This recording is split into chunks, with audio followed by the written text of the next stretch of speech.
We have Jessica Owen with George Washington and his views of Native Americans.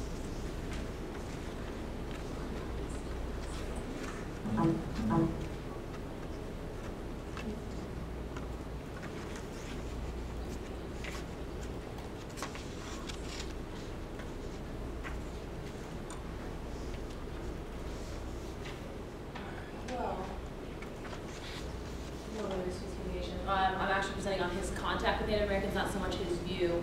He, in his writings, he doesn't really go too much into his personal view. He just kind of looked at them as an asset to war and being useful in surveying. That's some of the things I'll be touching on this afternoon with his contact with Native Americans.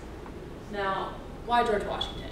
George Washington is this man who's been studied repeatedly over and over again. There's over 900 different biographies of this man out there, whether you're doing biographies or other research topics on him, and a vast amount of articles. And being here at Art Morris, I've also had the pleasure of being in the social science department. I wrote a thesis last semester on George Washington. And going through these papers and reading his journals, I discovered that he had a lot of contact with Native Americans, but I wasn't finding this in books and in biographies about him. Everything was more of just his presidency and how he was a commander and he was a general and how he was involved in the French and Indian War. And it wasn't really talking about this gap in the research, this very large gap that George Washington met and had councils and used Indians as guides, and he had them as light troops in his armies, and he used them when he was out of the military. And so I'm trying to figure out, well, why is this happening? So I'm going to try to fill this gap with research. And what's important to understand is there's terminology that people use. There's Native American and there's Indian. And the political terminology, to be politically correct, would be Native American. However, in George Washington's time and in his day, in the 1700s, they never used the term Native American, they used the term Indian. So that would be the term I'll be using for the duration of my presentation. Now, his first contact with Native Americans when he was a young man, he was 16 years old and he was a surveyor. This was the first time he was allowed to be out surveying with the group, his brother, and it was more of a family thing. So now he's out surveying the land and he's getting scopes, and it's been a rainy day, it's really late, it's now 2 o'clock in the morning. And George Washington hears like some rustling, and it ends up being a war party coming back with a scout. And they're here celebratory, there's 30 Indians, and they start dancing, and the leader comes out, and he starts talking to them in their native tongue, and one jumps up and starts dancing, and in turn gets all of the other Indians jumping up, singing, there's a fire in the middle, there's dancing, there's music, it's a very festive manner. They end up joining them, giving the Indians alcohol, and almost celebrating in the fact that they brought home a scout from this war raid. This was his first contact with them. And now it picks up a lot after that first time. Roughly 5 years later, he is now is commissioned into the Virginia militia. He's now involved taking over his adjunct position of his elder brother, Lawrence, who unfortunately had passed away. His first mission, being in the militia, he volunteers himself to deliver a letter to the French, to Fort Le-Boeuf. The French were also settling the same territory west of the Appalachian Mountains, the same as the British were doing. Governor Dinwiddie, was the governor of Virginia, and he was looking to send this letter. Washington volunteers himself and heads down to Fort Le-Boeuf. But first, he needs to stop at Logstown, which is near this very location we're at today. And he stops and he meets at Logstown. He ends up meeting with 3 Indian chiefs, one of which is Half King. Half King is very important because he's the Seneca leader to the Iroquois Confederacy. The Iroquois Confederacy was the largest confederacy of Native Americans in this time period, and the Half King had a lot of control over what the other tribes would do. So meeting with him in Logstown was very important. He talks to him and tells him, I need you to join me, I need guides, we want you on our side, we'll be your friend, we'll give you provisions, we'll protect you, we need to get you on our side. The French are bad. They tell him the French will lie to you, we need to be careful. The Half King at the end of the council ends the decree, and he follows them up to Fort Le-Boeuf. They get there, there's a lot of anxiety with George Washington about the French. They get there, and the first thing the French commander starts doing, he starts showering the Indians with gifts, whether it was alcohol and blankets and just an array of things to try to persuade them on their side. And Washington immediately has all anxiety. He writes about it in his journals insistently while he's there talking about this. He goes to Half King and approaches him and says, listen, we want you on our side. Please don't get skewed and waver and go to the other side. We're here for you. We're going to protect you. So the Half King tells them, you know, you don't need to worry about it, you're going to be fine. So they continue through, and the next major event occurs. George Washington comes back to Williamsburg, reports back the French are saying, no, you're not coming and kicking us off the land. We have just as much right to be here as you do.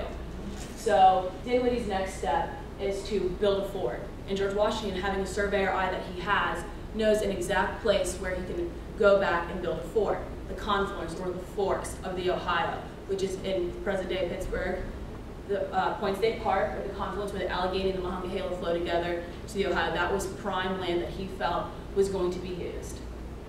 So he goes through, he goes to build a fort. Indian intelligence comes back. Indians are coming to them and saying, no, we're seeing Frenchmen, we're seeing their Indian allies with them.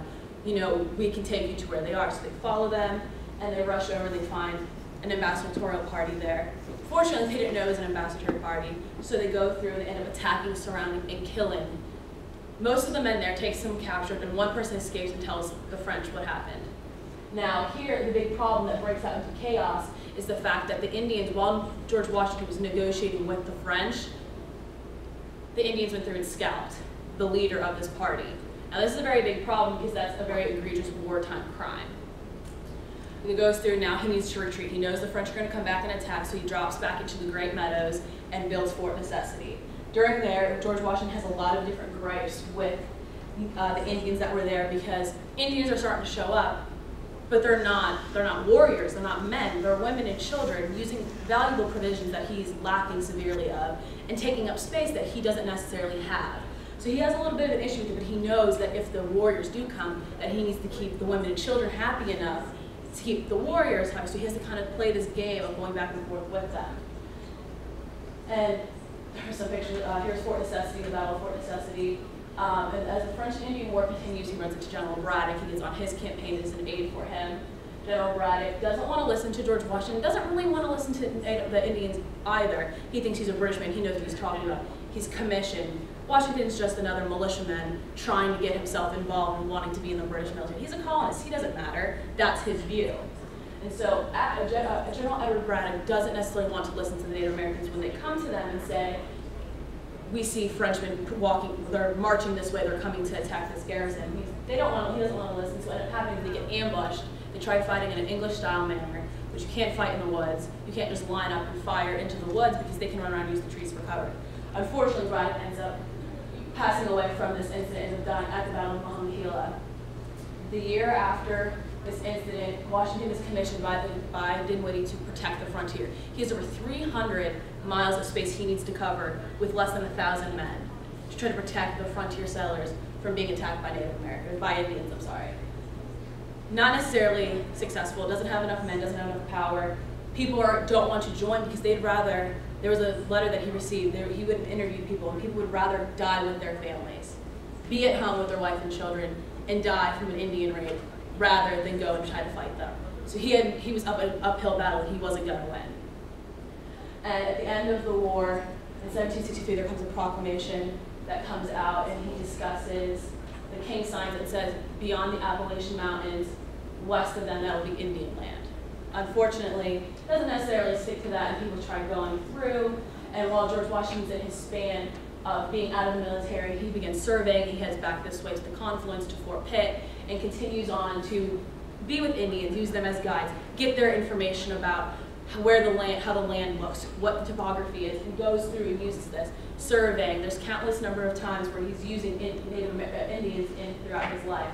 I think a picture probably of Mount Washington of Pittsburgh of him portraying him with an Indian trader. Now, moving to the American Revolution, he uses that knowledge from the French and Indian War that he can use them as light troops. They're great guys. They'll be great light troops. They'll get their numbers up. He needs to have people on his side that know the land. If they're going to be this large power of the British Army that is the largest and best military power in the world at that time, he needed to get them on their side. So he writes to different people and discusses, we need to keep them happy. We have to give them provisions. We have to make sure we keep them happy because we need them on our sides. If they turn against us, we are going to lose. We need the Indians on our side because people know Indians, fighting Indians is the only way we're going to beat them. We can't beat them ourselves. And having them going out and doing scalping parties is the best way we can win because that'll strike more fear into them than any white man group can do during this war. And then in 1779, during the American Revolution, in response to the Native Americans who were allies with the British attacking the frontier, he ends up sending out John Sullivan and Clinton to come back and attack the Indians that had been attacking the frontier, and they end up destroying over 40 different Indian villages. After the American Revolution, he goes into his presidency, and during his presidency, he has 9 Indian treaties, and it's very telling of the time period. We're now in the 1790s, and he's in presidency for 8 years, for 2 terms, and what his treaty represents, he tries to peacefully coexist. But if you look later into history, as you get into people more into roughly 70 years after you have Ulysses Grant, the Civil War time, now we're doing a lot of Western expansion. We already have the Louisiana Purchase that happens in 1800. We have a lot of extension. But George Washington, although he believes himself, he wrote in letters to the Senate and to the Congress that he believes that the Indians would be better off if they were to assimilate into the dominant culture. But he was trying to do what was best for the time period, and so he tried to peacefully coexist with the Native Americans. So that was George Washington and his little bit of the gap of research from him and everyone. Kind of skipping over, I think, what is a very important aspect of what he learned from these Native Americans, learning their culture, learning things from them, learning them and adapting them into his military life, because that's what people remember George Washington as, the founding of our country, the general of our troops, our first American president. And these Indians had a lot of contact and influence upon him, and people just don't realize it because it just seems to get skipped over. So thank you guys very much.